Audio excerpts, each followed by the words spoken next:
Hello, friends, and welcome to another episode of Whose Fault Is It Anyways? It's been a while, but today we're diving deep into the trench, deep down there. This is a Herald game. Skywrath Mage is Herald 4, and this has been submitted by someone they play with who says that, and we have their approval, by the way. You know, we're not shit talking behind their back, we're shit talking to their face. They feel like, most games, all games, they play well, it's their team's fault. The classic. So we're going to go through this and find out, is it the off-lane Luna's fault we lose this lane? Or is it the Skywrath Mage's fault? Let's find out. But first, a quick commercial break. No, I'm just kidding, of course. But first, I do want to try something different. This is like a rank 200 Immortal game. And we're going to look at this Skywrath real quick, just to set the tone of what we would want to see from a Skywrath Mage player.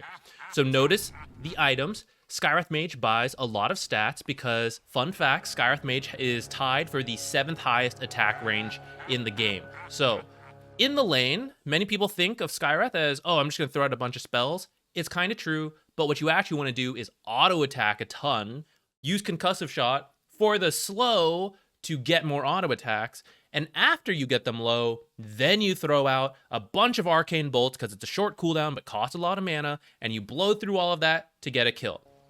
So let's see how the Skywrath Mage puts that into practice. So, kind of looking for Visage, but then he's going to get back to lane, and he's going to focus on the Wraith King. So 1 auto attack, going to look for a deny, 2 auto attacks already, now 3, 4, 5. There's the spell to slow him and get an extra damage. Instantly, Wraith King gets out of range, gonna start hitting his own creeps, get denies, and get the equilibrium to pull back towards their side, where it's easier for him to continue constantly right-clicking. Since Wraith King's stunned, get a couple extra auto attacks in there, hit Visage, waiting a little bit, keep them on their toes. Okay, pop back out after Visage attacked something else, so now Visage can't counterattack. Visage is like sneaking through here, so he's going to move over to the left side, because in a direct trade, Visage with Soul Assumption is going to be annoying for him to deal with, and he mainly wants to focus on the Wraith King where possible. So he's avoiding damage by standing on the left, and he's got things to do, denies and stuff to go for instead. So let's keep going. Now Visage is focused on other stuff, so now get a free couple shots on the Visage. We'll speed through, but you just notice constant right clicks. And then spells to secure range creeps, and then back to right clicks. Poking, oh, they're moving up, so let me back up a little bit. You don't have to be like 100% uptime. You don't want to take bad trades, because Skywrath has 0 armor. With the stats you buy, decent health, but 0 armor, so you really don't want them to get close to you. So don't be afraid if you think they're coming up, step back a little bit, but you're going to quickly get back in there with constant pokes. Skywrath Mage is probably attacked 20 to 30 times already. It's 2 minutes into the game. At, let's say, 30 attacks, the items he bought is 6 extra damage here. That is an extra 180 damage that he got. Panic there that I almost got the math wrong, guys. An extra 180 damage that he was already going to do. He was already going to right-click like 30 times, but now he gets an extra 180 damage. Compared to the spell damage, he didn't have to use any mana to get that damage in. And then, when they're low, then he can throw in the spells. Now, as an example of that, he walked away. Here's our feeding teammate, Dragonite gets killed. Now is the time you throw out all your spells to finish up the kill on someone who got a little low. And you can do that because he hadn't used very much mana unto this point. He used a couple spells to get some harass in, to secure range creeps, but he was mostly full mana pool, extra mana as well from the stat items he bought, and after having whittled them down, after Dragonite had whittled them down, he throws in as much spells as he can, and he picks up a kill, almost 2 kills. That is the way to play Skywrath Mage in the laning stage. So with that in mind, let's come back to this Skywrath Mage. This is Herald, which is not meant to be offensive, I want to help you guys get out of here. People are terrible about positioning at this rank. So that should make it easier for Skywrath Mage to get a ton of right clicks in to whittle people down and then pick up kills. Ring of Basilius is not going to make use of that, what we just talked about, all the extra damage. In fact, although it's weird with the Luna offlane, it's Herald, we kind of expect that weird stuff. This Lunar Blessing will actually give you even more bonus damage. So all those stat items would really come into play if you constantly poke with a Skywrath Mage. This ward, let's take a step out from the lane for a second. Getting good at Dota and getting out of whatever rank you're in is about building good habits. Not just about, in fact, it's not at all about winning every game you play. That's not important. build good habits, and the wins will follow. Putting an observer ward, revealing Wraith King that should not have been able to see him if you didn't have an observer ward, and then attacking him with a spell, and then hitting him uphill, this reveals the observer ward, the one you just placed, that they can come get before the game even begins and get gold and XP. Will they? I don't know, because this is Herald. But this is a bad habit. So even if you do get it out of Herald, at some point, I don't know where, Guardian, Crusader, whatever, eventually people will realize, hey, why could he see me? Why could he cast a spell? It's nighttime. They shouldn't have been able to do that. Unless they've used an observer ward in a very common place, right? Everyone puts the wards in the mid lane. So this is a bad habit. This is a good habit, placing the ward. Revealing it, that's the bad habit. Here we are getting into the lane. Good habit, instantly click Hoodwink. I'm terrible about this, so I'll admit, like, I probably wouldn't do it either. You come to get Hoodwink, Luna shouldn't come here. So I will, first off, Luna joins and goes for fights that she should not. Speaking of items she shouldn't build, boots first, 2 clarities, that's no good. Coming for this Hoodwink is really bad, actually, for both of you. Now, from your perspective, as soon as this happens, you should tell Luna, like, hey, just go to the lane. Like, I'll chase Hoodwink. In fact, I don't think you should even chase Hoodwink. You should just 2v1 this Wraith King. Just getting a bunch of harass. What we just saw, right? The constant right clicks. There's no Hoodwink to bother you because she's way over here and you scared her with a couple spells and auto attacks. Just come here, both of you, double ranged lane, hit Wraith King. He will lose tons of health. Continuing to chase like this, no good. She turned a little weird there, so even if you didn't click her, you might know she had an observer ward. Like, that was weird for her to do. So you should know, there's enough information that there's an observer ward here. That's like the good habits, looking for these kind of things. Clicking the heroes, seeing their weird movements. Free D ward. Anyways, as you see Luna come here, and you can't get her to go back, ditch her. Come here. You get the last hits then. I don't even care if the core is bad. Whoever you're laning with, guys, how do you get out climbing as support? You play as a support when the core is good. When the core is bad, you play like a core. This is why Skywrath is good, because Skywrath can be a core. Luna doesn't want last hits? Fine. Bye, Luna. You come get last hits, get a faster Atos, get easy kills, snowball the game from there. Don't both give up kills and give Wraith King a free lane. You guys chase this Hoodwink all around? This is actually good for Hoodwink. Hoodwink just bought her Wraith King a full creep wave. He gets all 4 last hits and a deny. And now you guys are like doing some weird creep stuff. You're like, they know exactly what you're doing. I think this sentry's weird. By the way, just throw it out. I think you're like putting it so you can see the cliff, but you have no way to check high ground, so it doesn't really matter. If you're going for this D ward then, which is like what I think this is then for, if it's like you can't get the cliff, like then it's here, then it should be closer to the box. These are like small good habits we're talking about. With that in mind, you probably also want to put this in the top corner so that one sentry doesn't get like both of these things. Anyways, let's get back. Once the creep's on you, you really got to bring it back to the lane as fast as possible. And now here, this is the best part of the entire lane. Remember everything we just saw? The constant right clicks, the constant pokes? Here we go. 3, 4, 5, 6, 7, 8. Sure, he walked up and crit you in the face, but it's fine. Like, you'll make mistakes, but I'm not expecting perfect play. Look at this. Another slow, more auto attacks. This is the best part of the whole lane that I saw.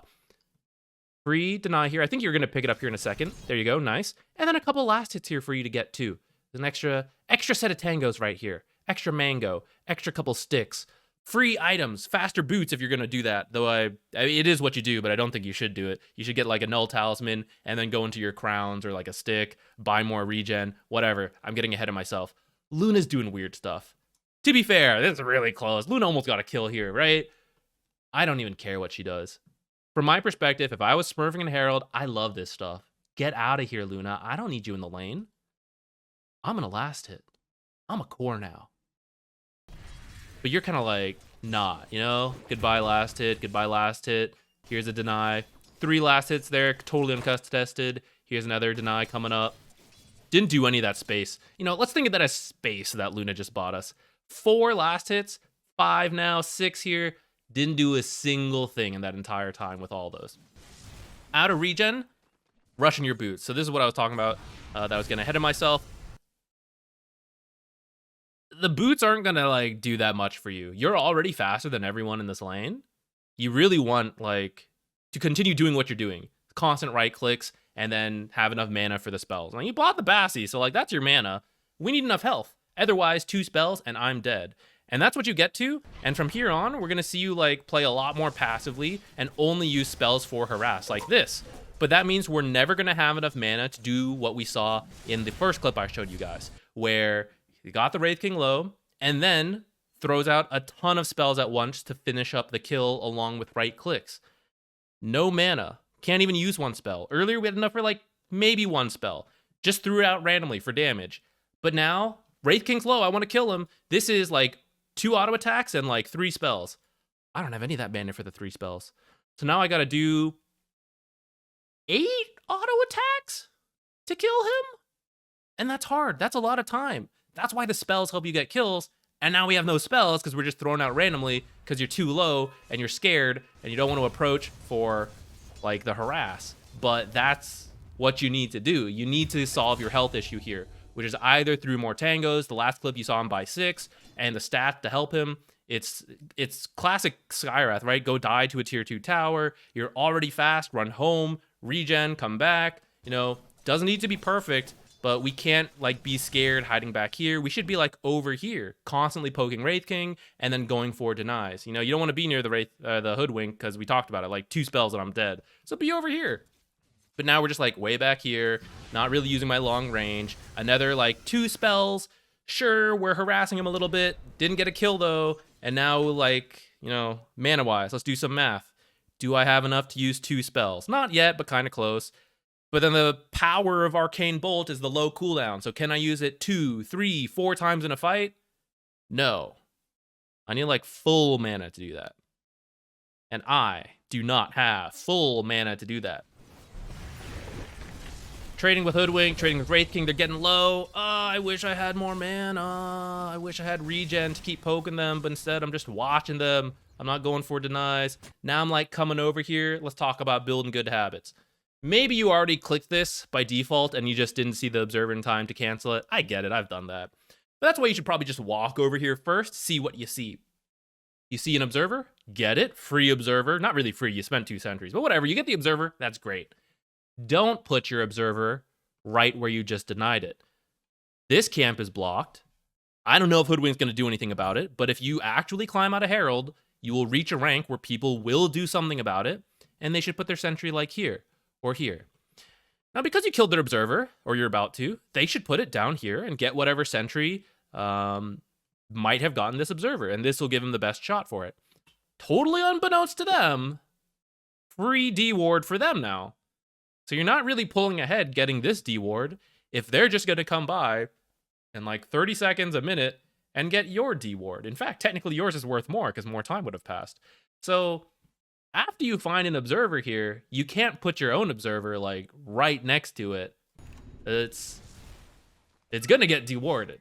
Maybe not in Herald, but at some point. And here, you know, still kind of just looking around. Now we're chasing a Hoodwink over here, but why? You know, we don't have enough mana for 2 spells. We're at half health. We have 0 armor. Wraith King can't fight back. Wraith King's melee. Just stand over here. Hit Wraith King. Hit your creeps. By the way, I'll point out, Luna, for all her weird stuff, actually a decent last hitter when given the space. She's, like, perfectly fine on last hits right now. So at this point, like, it's not even, you know, her weird stuff didn't even, like, amount to much. Now, because you came over here and you didn't really have the resources to do anything, Hoodwink kills you. If you had full mana, maybe you kill her. If you had more health and some mana, maybe you kill her. No mana, half health, can't do anything to her, but can still do something to Wraith King. So why'd we go look for Hoodwink? It didn't really make much sense there. Now here, while you were dead, you were watching the lane. That's fine. I didn't see you look mid or bottom at all. Skywrath Mage is a roamer, which means before you teleport, because you're respawning because you died, you know what happens. Take a look mid. Are they low? Should I gank here? Do I need to refill bottle? It's Herald, so that's probably not happening. But, like, building good habits. It's good to look here, see if they need a bottle refill, see if the enemy's low. Take a look bottom. Can I get an easy double kill? You know, we're kind of hesitant to rotate down here because it's pretty far from the off lane. But you can get a free double kill, and then you're fast hero, and then you walk here, you, like, do something mid, and you walk top. You know, not too bad. I only know to make that choice by taking a look, seeing how low they are. And that's not something you can do from just the minimap. You know, maybe you are looking at the minimap, and you decide not to do it. But like, I don't know why we didn't go mid. Maybe Invoker's got 100 health. Oh no, he's full health. Never mind. I'm gonna come top. I just need that. I need to see that. I need to see that habit built up, because that, like, that's gonna be important later on. And you TP in, throw out a couple spells. That's fine. And then you go for a pull. You know, go for these denies. There you go. That's good. Let's start poking him. Casting this spell. What for? I'm not in range to auto attack. Luna's not in range to auto attack. You want to kill this Wraith King? I'm down for it. Walk. Walk this way. Pop out. Then use your slow. Auto attack. Use your arcane bolt. As he's running this way, you'll probably get 3 arcane bolts. Do you have enough mana for that? Yes. Because instead of using concussive shot here, you'd still have the mana. You pop out, you concussive shot, you'll have enough mana for the 3 arcane bolts. It's 270 mana. You have enough. You want to do it this way? That's fine too. What if he walks away when I walk this way? It's fine. If Wraith King is not in the lane, Wraith King is a carry. Wraith King's job is to get last hits. You don't actually need to kill him. You just need to stop him from getting last hits. So if you walk this way and take 5 extra seconds to do it instead of walking directly in, you increase your chances of killing him because you're already in position to cut him off. And if it doesn't work because he backs off, that is still mission accomplished. Even if you want to walk directly in, don't start with the spell. Walk in. If he backs off, he is not touching the creeps, and you will get denies. And when he walks in, then you're right here, you'll cast all your spells, and Luna can also have walked up. However, that's not ideal, because as he sees you, he should back off. The idea of looping around is the hope that he doesn't see you. He doesn't have an observer ward. He doesn't notice that you're like missing where you are, and then you cut him off back here. That is how you get this kill. Just throwing the spells from the front, no auto attack follow-up, nothing like that. 2 spells. Look how low he is. This is the 2 auto attacks you would have gotten from just looping around the side. Now, in this case, it turns out Hoodwink's here. And like, okay, it wouldn't have worked out. But it wouldn't have worked out this way either. But this, like, wrapping around the side is still the much higher chance of getting the Wraith King kill. Plus, Hoodwink may not have seen you. She may have been in here while you wrap around the side. Or maybe you run into Hoodwink, you poke her a couple times, whatever. That stuff happens. Not every attempt will work, but the attempt I explained is better. Hoodwink? Should we trade with her? No. Look how many creeps are here. And they're low. They're worth more than this Hoodwink kill. I don't know if we're going to kill Hoodwink. I don't know if Wraith King is salving up right now, ready to fight again. I can't see back here. This is a gamble. Maybe we kill her, and that'll be kind of cool. These are guaranteed, and they're worth about the same. So let's just take the guaranteed bet. That is safer. There's no risk of me dying, of me chasing here, not getting a kill, and then not getting any last hits. This is a risk I don't need to take. If you're trying to climb out of Herald as Skywrath Mage, let Luna chase this Hoodwink. I don't give a shit. Here's 200 gold for me. I'm going to get to my Atos. And then I'm going to kill Hoodwink, a low health hero, with my Atos and my ult. And I'm going to do that every 60 seconds and get a kill as soon as I have Atos at like 15 minutes. I don't know, right? Depending how many last hits you get. Every time Luna walks away, it's like 5 free last hits, right? Your Atos timing should be great. But when you commit to this stuff as well, your team's just losing last hits. She almost died. It feels sad you didn't kill her, right? She had like 56 health. Maybe 1 extra auto attack that we talked about earlier. Now Luna dies. This is the risk I'm talking about, right? When you go for this stuff, like, it can backfire, and now there's no last hits to get either. And now I'm just sad all around. And then you get low, and because you haven't been buying any extra regen, because you've been like, getting in these fights that aren't guaranteed, now what? Now you're like too scared to walk up. You're like throwing 1 spell. Again, I don't care about that spell. It's not leading to anything. It's keeping him a bit low, but like whatever. By the way, again, habits. 2 observers right next to each other. Pretty greedy. None for mid, none in bottom. Actually, I think Io. Where the heck is Io? Io does have one, so like there. But like the mid laner doesn't have one, and that's kind of a big deal. And you have 2 like heavily overlapping, so that's no good. But now you're super low and you can't do anything, right? You have all these 3 spells. That's cool. No mana to use them. You'd actually have Arcane Boots for all the last hits we've been talking about. You'd have it right now. Or you'd have a Crown. You'd be going for like a fast Atos. I'd probably do that. But if you want Arcane Boots, that's fine too. The point is, more gold is better. You will be able to do more with more gold. Now, because you're so low from the trades and all that we talked about, Wraith King's just freely last hitting. You should be free to stand here and poke him. Get these denies, get these last hits, while Luna is, like, attempting to jungle at level 4. I don't care what she does. You have many opportunities to get harass and to get last hits. We're going to wrap up here because I think it's more or less the same. In conclusion, I do think Luna did some real weird stuff to maybe lose this lane. However, her last hits aren't even that bad compared to Wraith King's in the end. And I think if you had just gotten more last hits that we saw there were chances for, then your team is at least ahead in, last hits. And I think there was better chances for harass and kills that we talked through already that would, again, put you at a better spot than where you are here. So, yeah, you can blame Luna if you want, but I also didn't see anything from Skywrath that made me think they should definitely be a higher rated player. And so for all you in Herald, if you're watching this, and really any rank, if you're trying to improve, then you should start at the beginning. That's the laning stage. If you're truly better than your rank, you should be winning most lanes. And I know we're just looking at one game, but there was tons to do here that could have won this lane, even with Luna doing the exact same stuff. And since we're missing that, I feel like that's where we need to focus and improve on before looking to blame other people. Because after we do that, we're just going to look to our early game and our mid game and our late game. I'm going to start over at the beginning. And in that process of improving, I promise you will eventually start climbing ranks as you consistently win your lane. You consistently win the early game and the mid game and the late game, and you will go up. That's it. Thank you for watching. Hopefully you found this helpful. Let me know. Bye.